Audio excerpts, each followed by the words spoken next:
늑대님이 지금 그놈이 그놈이었구나. 그래서 제가 오늘 그래서 이걸 소개시켜 드린 거예요. 이 건국하는 심정으로 파기환송시킨 그 판결부터 그 앞에 노무현 정권의 그 마무리 선언하고 엮여서 지금 10년 동안 이게 지금 이렇게 온 겁니다. 강제징용 배상 관련해서 오늘 굉장히 그 중요한 날입니다. 오늘이 그 정부가 공식적으로 강제 배상 관련해서 어떻게 정리할 건지를 공식적으로 발표하는 날이에요. 그래서 오늘 모든 신문의 일면 헤드라인이 다 그 얘기입니다. 그 얘기 좀 같이 볼까요? 제가 이거를 굉장히 논란이 오늘 하루 종일 이번 주 내내 또는 이번 달 내내 있을 논란입니다. 그래서 제가 그 논조들을 정리를 해봤어요. 조선, 중앙, 동아. 근데 조선 보세요. 한국 기업 징용 배상, 일본 기업은 청년기금. 그래서 사설은 위안부 재판이 안 되려면 일본이 호응해야 된다. 이렇게 일본 쪽에다가 스피커를 놨어요. 중앙일보, 한일 기업 공동 미래청년기금 만든다. 그 다음에 일본은 DJ 오부치 선언. DJ 오부치 선언 뭔지 기억하시죠? 99년, 2000년에 DJ가 일본 가서 과거를 직시하고 미래를 바라본다. 그러니까 과거에 대해서 계속 짚을 건 짚지만 미래를 위한 파트너 관계로 한일 관계를 정리한다. 그래서 사실 굉장히 중요한 선언이었고 이때 이것을 그 계기로 일본 양쪽의 그 문화 교류 같은 거 굉장히 활성화됐죠.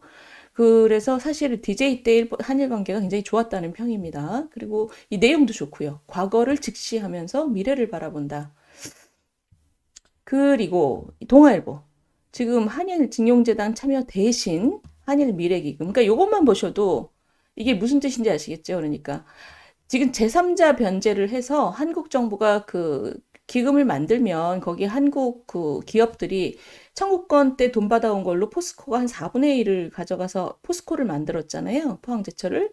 그러니까 그 포항제철 수혜 기업을 비롯해서 우리 기업이 돈을 내면 일본 기업도 냈으면 좋겠다라고 우리나라는 생각을 한 건데 일본은 거기 참여 안 하고 거기 참여 안 하는 이유는 일본이 유죄라는 것을 자기네가 인정하기 싫으니까 법적인 책임이 있다는 걸 인정하기 싫으니까 적어도 징용에 대해서 대신 한일 기업들이 기금을 만들겠다. 기금은 뭐냐?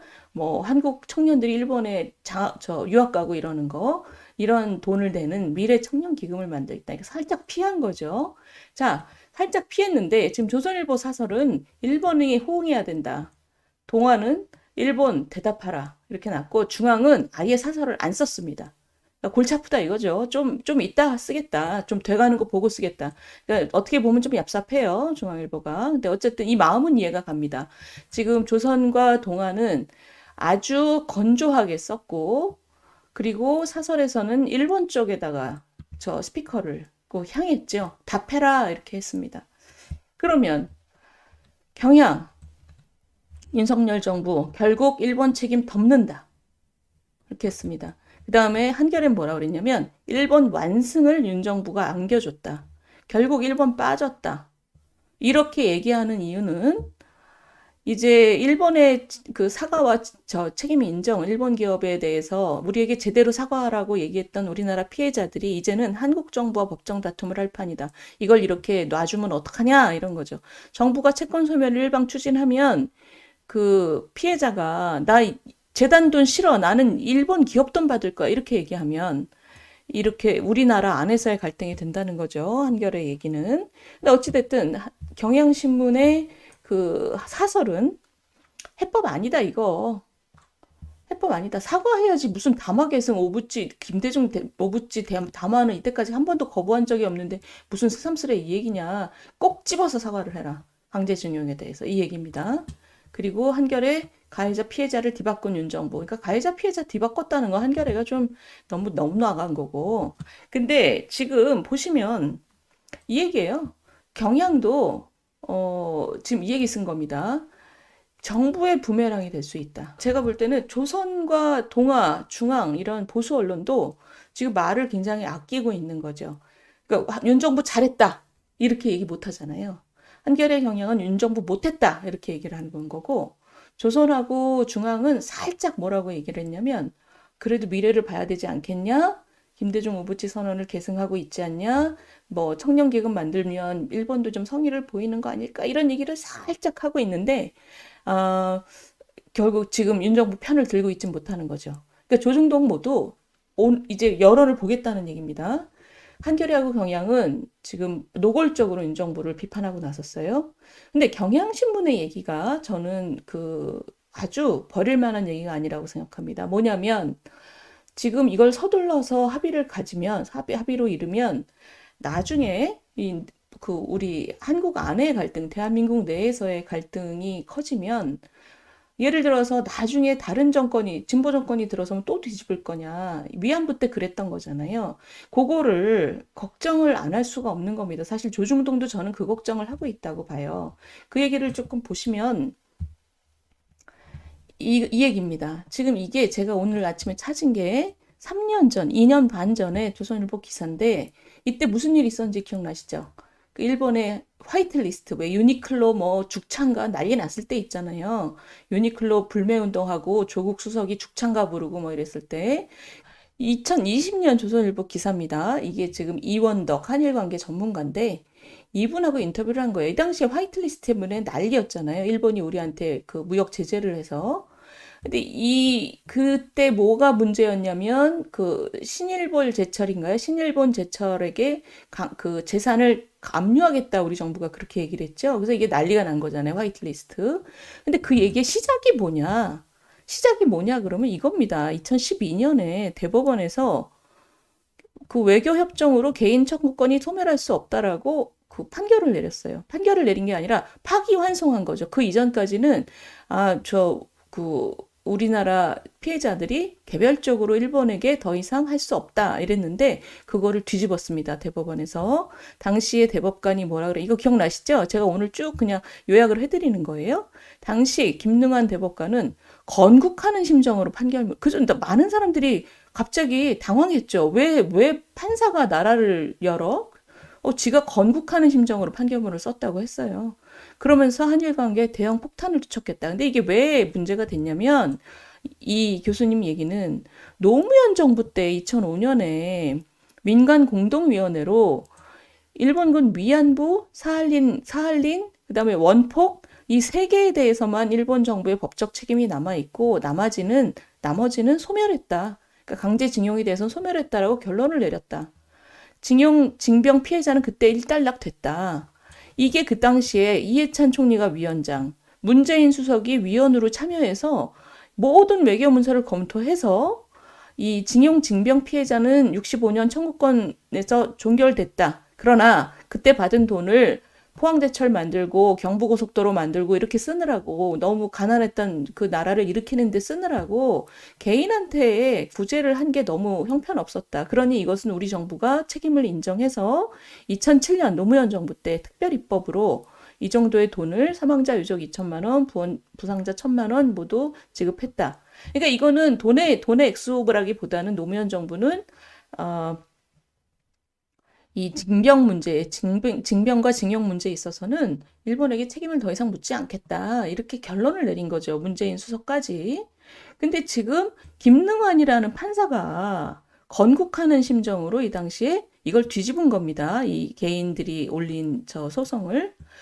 그래서 이 교수 얘기는, 이원덕 교수 얘기는 법치국가니 법원 판결을 존중해야 되지만 아쉽다 이거죠. 이 판사가 폭탄을 투척했는데 우리나라가 장기간 견지해온 과거사 정책을 뒤집었고, 이런 거를 이제 사법 적국주의라고 하는데 이거의 반대가 뭐냐면 사법 자제입니다. 사법 자제가 국제적으로 외교 문제를 다룰 때는 사법부가 이렇게 너무 나서면 안 되고 외교부하고 이제 여러 가지 조율도 하고 뭔가 국가의 입장이라는 게 있으니까 그런다는 얘기죠. 근데 이거 보세요.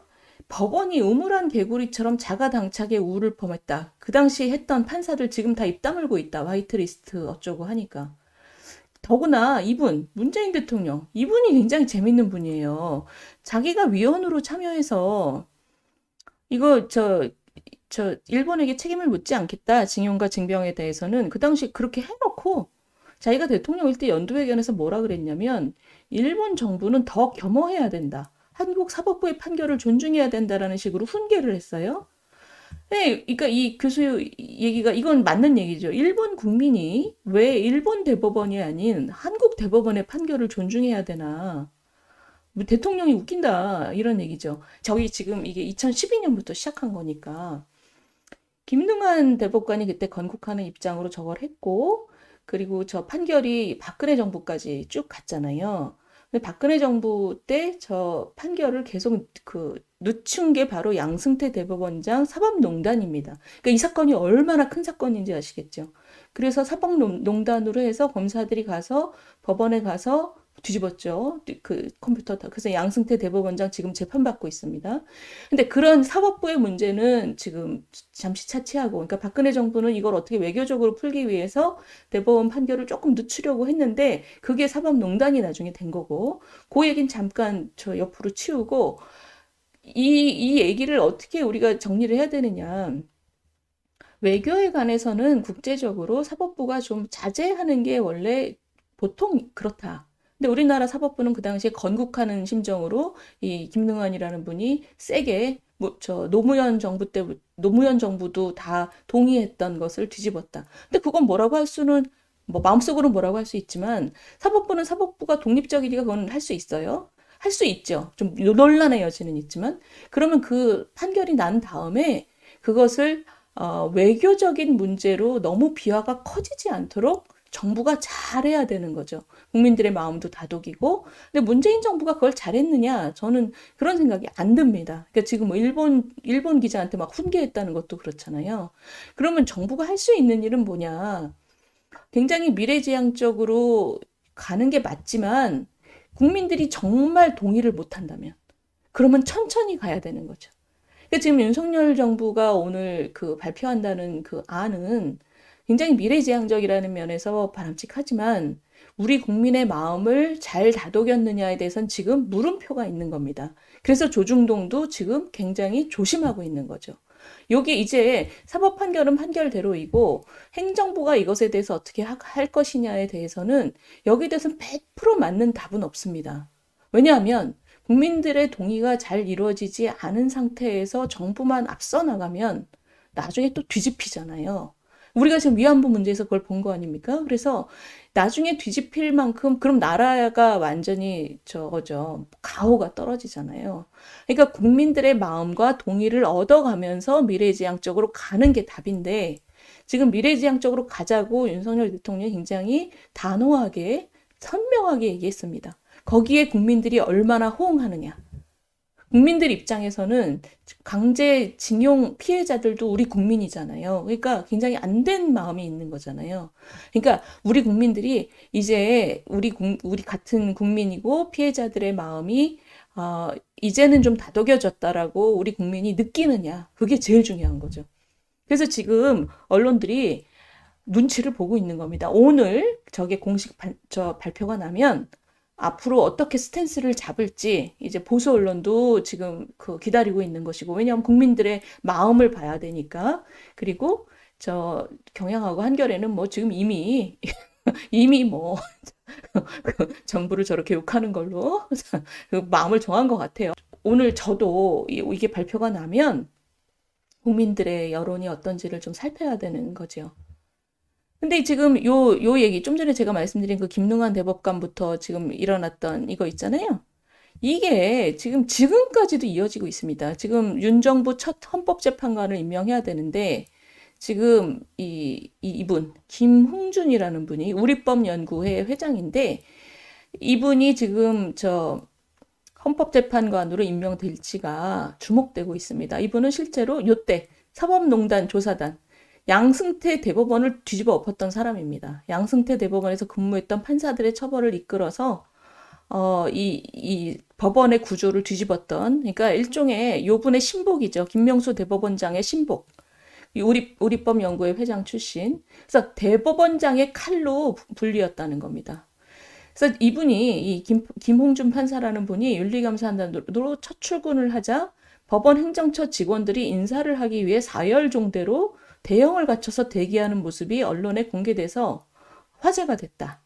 이 사람이 그러니까 어마어마한 실세라는 거죠. 사법부에서. 왜? 김명수 대법원장의 신복이기 때문에. 이 모든 일이 지금 그 10년 전 김능호 대법관의 건국하는 심정으로 파기환송시킨 거, 거기서부터 지금 쭉 이어지는 얘기입니다. 지금 이 사건이 지금 10년 온 거예요. 이 법원의 문제는 법원의 문제대로 지금 10년 온 거고, 이 법원 안에서도 얼마나 상처가 많았겠습니까? 그러니까 이 홍위병 같은 세력이 앞에 걸 다 뒤집고, 지금 김명수 대법원장 지난 몇 년 동안 얼마나 또 치사한 모습을 많이 보였어요. 그러니까 지금 요거는 요거대로 문제고, 그 다음에 한일 관계에 있어서 드디어, 이 10년의 갈등을 오늘 이제 마무리를 하겠다. 마무리를 하겠다고 발표를 한다는 겁니다. 공식적으로. 그래서 거기에 대해서 일본이 어떻게 반응하는지, 또 우리 국민 내부의 반응이 어떤지, 우리 여론이 어떤지, 이게 지금 굉장히 주목되는 얘기입니다. 그 김능호 대법관이라는 건국하는 심정, 그분은 그 다음에 굉장히 멋있는 척 하면서 자기는 은퇴한 다음에 편의점 했잖아요. 편의점 열면서 자기는 보통 사람으로 살아가겠다. 그래서 뭐 엄청 언론에서 다뤘습니다. 멋있는 분이라고. 그리고는 5달 만에 다 접고 로펌으로 옮겼죠. 그래서, 그래서 맹자 말씀을 인용하면서 뭔가 좀 넉넉해야 바른 마음으로 살 수 있다 이러면서 저 로펌으로 옮겼습니다. 그래서 하여튼 우리 역사에서 굉장히 그 큰 일을 벌였던 분이고, 그것에 대해서는 이제 나중에 역사가 또 판단하겠지만 굉장히 재밌는 분입니다. 그때 편의점에서 뭐 손님하고 얘기하고 이런 거 막 그 언론에서 굉장히 많이 탔거든요. 그리고는 금방 접었죠. 멋있는 척만 하고. 늑대님이 지금 그놈이 그놈이었구나. 그래서 제가 오늘 그래서 이걸 소개시켜 드린 거예요. 이 건국하는 심정으로 파기환송시킨 그 판결부터 그 앞에 노무현 정권의 그 마무리 선언하고 엮여서 지금 10년 동안 이게 지금 이렇게 온 겁니다. 그리고 만약에 이 우리 윤 정부가 오늘 발표를 하고 그것으로 밀고 나가려면 굉장한 미래의 지향적인 비전을 국민들한테 잘 설득시키는 과정이 남아 있는 거죠. 그런 게 정치력이죠. 저는 뭐 이런 방향으로 그 우리 국민들의 마음을 다독이고 피해자들의 마음을 다독이고, 그러려면 일본 쪽에다가 너네들 성의를 보이라고 조금 더 팔을 비틀고 이런 노력은 뭐 계속 해야 되는 거죠. 이걸 다독이려면 합리적인 공론의 장이 있어야 되는데 지금 우리나라에 그런 게 있기라도 합니까? 너무 이상적인 말씀이십니다. 맞는 말씀이세요, 디에 선생님. 근데 저도 이 말씀에 동의합니다. 근데 합리적인 공론의 장을 누가 만들겠어요? 우리가 만드는 거죠. 디에 선생님 같으신 분이 지금 아침에, 이른 아침에 여기 오셔서 이런 의견을 주시는 것 자체가 굉장히 중요한 공론의 장을 만드는 그런 그 노력이라고 생각을 합니다. 지금 우리가 하고 있는 거죠, 우리가. 뭐 남들한테 공론의 장을 만들어 달라 그러기 싫으니까 지금 우리가 먼저 시작한 거잖아요.